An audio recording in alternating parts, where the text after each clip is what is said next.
តែបលិខើខ្ញុំក៏បលិខើចុយម៉ែដែរបលិឥឡូវជួយចាប់ពេកនេះអូនអូនថ្មីបងនេះដាក់ស្មីហ៎ផ្ទះខ្លួនណាភូមិជោគជ័យនៅភូមិជោគជ័យនេះដាក់ស្មីនេះក្មួយហៅក្មួយណានេះដាក់ស្មីប៉ុន្មាន39ហ៎ហៅក្មួយអូនពូន22ឆ្នាំបាទខ្ញុំចង់ជម្រាបជូនករណីនេះគឺសូមជម្រាបចេះក្មួយប្រុសអត់នេះដាក់ស្មីនេះគាត់គឺជាពលរដ្ឋរស់នៅក្នុងភូមិជោគជ័យភូមិអូ3ជាន់ស្រុកអូជើខេត្តប្រទេសមានជ័យណាគាត់បានទិញម៉ូតូមួយគ្រឿងម៉ូតូស៊ូទីមួយគ្រឿងស៊េរីឆ្នាំ2018ទិញដើម្បីជិះហើយអ្វីដែលគាត់ទិញនេះជាកម្លាំងជាងគាត់ទេគាត់ទិញជិះប៉ុន្តែពេលដែលគាត់ទិញនឹងបានប្រហែលថ្ងៃប្រទេសយើងក៏ជួបហេតុការណ៍ទូប្រវត្តិហ្នឹងហើយទូប្រវត្តិអញ្ចឹងទៅគាត់ទិញនឹងប្រចាំតិចម៉ូតូដែលគាត់ទិញនឹងគឺអត់មានគុណទេប៉ុន្តែពេលទិញបានភ្លាមគាត់ក៏ពឹងពាក់គេឲ្យទៅបង់គុណដើម្បីឲ្យមានភាពស្របច្បាប់ធ្វើលេខឲ្យបានត្រឹមត្រូវអញ្ចឹងពេលចន្លោះពេលដែលគាត់កំពុងទៅធ្វើសវត្ថគុណនេះណាបលិប៉ុសរដ្ឋបាលសិននេះស្រុកអូជ្រៅណាគេចាប់ម៉ូតូគាត់ណាគេចាប់ម៉ូតូគាត់គេអត់ដឹងដាក់មូលហេតុអីទេមើលនេះកំណត់ហេតុដកហូតសម្ភារៈនៅកន្លែងប៉ុស្តិ៍រដ្ឋបាលសិនថ្ងៃទី24ខែកក្កដាឆ្នាំ2025វេលាម៉ោង 17:30 នាទីយើងវរៈសនីត្រីស្អីគេវិញវឺបសម្បត្តិជាមន្ត្រីនគរបាលយុត្តិធម៌ជំនួយដល់លោកអនុសនីឯកនិនអរវឋានៈនាយរងប៉ុស្តិ៍លោកអនុសនីត្រីម៉ៅគង្គីឋានៈមន្ត្រីបានធ្វើការដកហូតសម្ភារៈដោយខាងក្រៅម៉ូតូ Max 2មួយគ្រឿងពណ៌សស៊េរីឆ្នាំ2018លេខតួលេខម៉ាស៊ីនពីឈ្មោះជុនបំធឿនហ្នឹងឈ្មោះអ្នកលក់អ្នកជីអូខេអ្នកជីមូលហេតុយកដាក់ទេគេចាប់ដកហូតនេះមកហេតុដកហូតណាបាទមកហេតុដកហូតម៉ូតូស៊ូពីនេះណាដកហូតម៉ូតូស៊ូពីនេះអញ្ចឹងពេលចាប់ពេលបងអូននេះបណ្ដារឿងមូលហេតុដែលគេចាប់ហ្នឹងដោយសារពេលដែលប្រទេសមានសង្គ្រាមថ្ងៃទី24កុម្ភៈថ្ងៃ24កក្កដាហ្នឹងគ្នាភ័យស្នងគ្នាជិះចេញម៉ូតូពីជោគជ័យអញ្ចឹងហ្នឹងហើយចេញពីជោគជ័យទៅពេលហ្នឹងយើងពឹងឲ្យគេជិះហ្នឹងហើយរកឲ្យគេជិះដល់ពេលរកឲ្យគេជិះទៅពេលចាប់ឥឡូវថាចាប់ចុះគ្នាពេលទិញមកឲ្យគ្នាទៅធ្វើគុណនេះស្របគុណនេះណាយើងប្រាប់ហេតុផលម៉ូតូតែមិនទិញទេកុំតែធ្វើឯកសារបង់គុណបងអីតែបលិប៉ុស្ហ្នឹងប៉ុស្សិនហ្នឹងអត់ទេគេចាប់ដកហូតហើយគេរុញទៅខេត្តឲ្យទៅលិសកិច្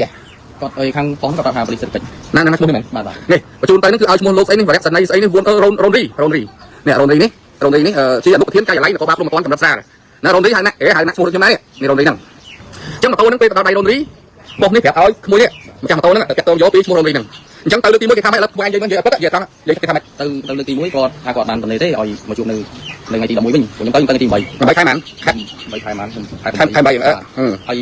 យចឹងទៅចង់ថ្ងៃសុកដល់ពេលហើយខ្ញុំគាត់ថាឲ្យមកជួបថ្ងៃទី11វិញចង់ច័ន្ទបាទដល់ពេលហើយទៅថ្ងៃទី11ហ្នឹងខ្ញុំក៏បានជួបគាត់ម្ដងទៀតហ្នឹងហើយបាទដល់ពេលហើយទៅជួបគាត់នៅមុខកន្លែងព្រំប្រព័ន្ធស្រាលហ្នឹងហើយគាត់មកគាត់ថាឈ្មោះលោកអីរ៉ូនរីហ្នឹងបាទរ៉ូនរីខាងណាបាទមិនថៃម្នាក់នេះមែនទេតិចទៅថៃម្នាក់ណាថៃម្នាក់នេះមកអីគាត់ប្រាប់ថាអីម៉ូតូហ្នឹងវាពាក់តន់ជាមួយនឹងការនេះឆ្លងដែនខុសច្បាប់បាទអញ្ចឹងទៅបើសិនជាយើងកណ្ដាលយើងចូលមកដោះស្រាយគេអាចយកទាំងអ្នកដោះស្រាយទៅទៀតបាទគេចាប់យើងតាមលើទៀតបាទអញ្ចឹងចាប់តាំងពីថ្ងៃហ្នឹងមកខ្ញុំក៏អត់ហ៊ានទៅទៀតហើយបងប្អូនក៏នឹងដៃលីងអត់នឹងនៅណាទេបងប្អូនមើលមន្ត្រីនគរបាលប៉ុស្តិ៍គាត់បានប្រាប់ថាបញ្ជូនទៅក្នុងការខេត្តឲ្យទៅតំណែងឈ្មោះណាដល់ពេលយើងទៅឈ្មោះណាហ្នឹងអត់ទេគាត់ឲ្យទេហើយគាត់បានប្រាប់មកយើងវិញថាយើងចូលដោះស្រាយមកចូលមកដោះស្រាយទៀតចឹងណាគេចូលដោះស្រាយយកគេចោទពាក់ព័ន្ធនឹងរពុនមនុស្សឆ្លងដែនគេចាប់តាមមនុស្សហើយគាត់ប្រាប់ថាបើសិនជាចូលដោះស្រាយទៀតម៉ូតូហ្នឹងវាពាក់ព័ន្ធជាមួយនឹងបទល្មើសឆ្លងដែនខុសច្បាប់បានន័យថាគេចោទថាម៉ូតូហ្នឹងជាបទល្មើសបានន័យថាជាតំណែងឆ្លងដែនខុសច្បាប់បាទអញ្ចឹងគេចាប់ដោយមនុស្សហើយលឺសូរគេចាប់ដោយមនុស្សហើយយើងទៅហើយហើយម៉ូតូហ្នឹងទិញប្រហែលទិញ800ទៅជាលុយខ្មែរបាន3លាន2ហើយបងប្អូនហ្នឹងអូអានេះខ្ញុំពឹងឥឡូវយើងថាមិនចុះបងប្អូននេះ1លាន3សែនណា1លាន3សែនហើយនឹង3លាន2បូកទៅវា5លាន5អញ្ចឹងណាបងប្អូន5លាន5កាន់តែបាត់កាន់តែកដាពុនបងប្អូនណាឥឡូវនេះម្ចាស់ម៉ូតូកាន់តែកដាពុនហើយនឹងកាន់តែរូបថតនេះកាន់តែកដាពុនម៉ូតូហើយនឹងកាន់តែរូបថតម៉ូតូដល់ឡែកម៉ូតូប្រកបប៉ូលីសយកទៅបាត់ហើយបាទឈ្មោះអរេងស្អីគេនេះឈ្មោះរ៉ូនរីនេះដែលគេហៅថាជាស្ដេចតាញ់ប្រចាំខេត្តប្រទេសមានជ័យប៉ូលីសជើងកាងតំណែងអត់គុណមុខរបរតួនាទីជាអនុប្រធានការិយាល័យព្រំប្រព័ន្ធកម្រិតស្រាលក៏ប៉ុន្តែគេទទួលរ៉ាប់រងមានអំណាចចាប់បទល្មើសសេដ្ឋកិច្ចពេញខេត្តប្រទេសមានជ័យអ្នករស់ស៊ីនៅក្នុងខេត្តប្រទេសមានជ័យគឺត្រូវបង់លុយឲ្យរ៉ូនរីនឹងទាំងអស់មិនដឹងថារ៉ូនរីនឹងមានអំណាចពិសេសពីណាទេប្រហែលជាមានអ្នកនៅពីក្រោយខ្នងហើយបាទណាអញ្ចឹងទេដើម្បីរកម៉ូតូហ្នឹងឲ្យឃើញបកគលជូនបងអូនជនរងគ្រោះវិញខ្ញុំសំណូមពរទៅឯកឧត្តមអគ្គស្នងការរបស់ជាតិទៅឯកឧត្តមអភិសន្តិបណ្ឌិតសសខារដ្ឋមន្ត្រីក្រសួងមហាផ្ទៃមេត្តាណាស្រាវជ្រាវណាយកម៉ូតូនេះដកហូតពីឈ្មោះរ៉ូនរីនេះមកបកគលឲ្យជនរងគ្រោះវិញអាណិតគាត់ណាភូមិគាត់នៅជោគជ័យសៀមឈ្លានពៀនគាត់រងគ្រោះមកសងហើយដល់សៀមឈ្លានពៀនឥឡូវមករងគ្រោះដោយប៉ូលីសប្លន់ម៉ូតូគាត់មកគ្រឿងទៀតណាប្លន់មកគ្រឿងទៀតហើយបំផិតបំភ័យរកចាប់តាំងមនុស្សណាប្រាប់ឲ្យរ៉ូនរីណាដល់មកនិយាយមកខ្ញុំម្ដងខ្ញុំនិយាយរឿងរ៉ូនរីបន្តិចណាខ្សែណាណារ៉ូនរីហើយណាតែមិនមែនថៃម្នាក់នេះទេណារ៉ូនរីនេះរ៉ូនរីតួនាទីអនុប្រធានការិយាល័យព្រំប្រព័ន្ធកម្រិតស្រាលណាប៉ុន្តែដោតការងារសេដ្ឋកិច្ចមកខេត្តប្រទេសមានជ័យដូច្នេះយើងស៊ើបអង្កេតមើលថាហេតុអីបានតួនាទីព្រំប្រព័ន្ធកម្រិតស្រាលដែលមានភារកិច្ចបង្ការបទល្មើសណាស្រាលគូយកបទល្មើសលួចឆក់បទល្មើសកកផ្ទះបទល្មើសឆក់បោកបទល្មើសរំលោភលើសេចក្តីទុកចិត្តបទល្មើសបង្ករបួសស្នាមណាអានឹងសត្វជានិយាយចំបទល្មើសការិយាល័យព្រំប្រព័ន្ធកម្រិតស្រាលគឺដោតការងារទៅលើបទល្មើសព្រំប្រព័ន្ធកម្រិតស្រាលគេហៅថាបើក្នុងច្បាប់គេហៅបទមជ្ឈិមណាបទមជ្ឈិមតើគាត់មានអំណាចពីណាពលសិទ្ធឲ្យគាត់ទៅធ្វើការងារសេដ្ឋកិច្ចបើមកលុយមកខេត្តអ្នកប្រទេសមានជ័យអ្នករស់ស៊ីណាក៏អត់រំលងរំលីហើយណាស់ទេគឺយកលុយទៅឲ្យឈ្មោះណាស់តែម្ដងណាអញ្ចឹងខ្ញុំច្បាស់ណាស់ថារ៉ូនណាស់នេះរ៉ូនរីនេះហាងណាស់នេះគឺពិតជាមា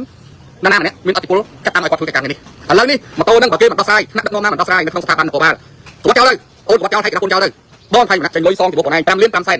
អាតោយកលុយអានេះយកលុយ5លាន5សែនអានោះបងឯងជាជនរងគ្រោះណាសៀមធ្វើបាបហើយប៉ូលីសធ្វើបាបទៀតណាជួយចាប់ណាឥឡូវនេះគឺបងកុំជួយចាប់ថ្នាក់ដឹកនាំរដ្ឋាភិបាលអត់មានឲ្យប៉ូលីសអត់នឹងធ្វើបាបបងឯងទេអានេះគឺជាទង្វើបុគ្គលយល់ទេជាទង្វើបុគ្គល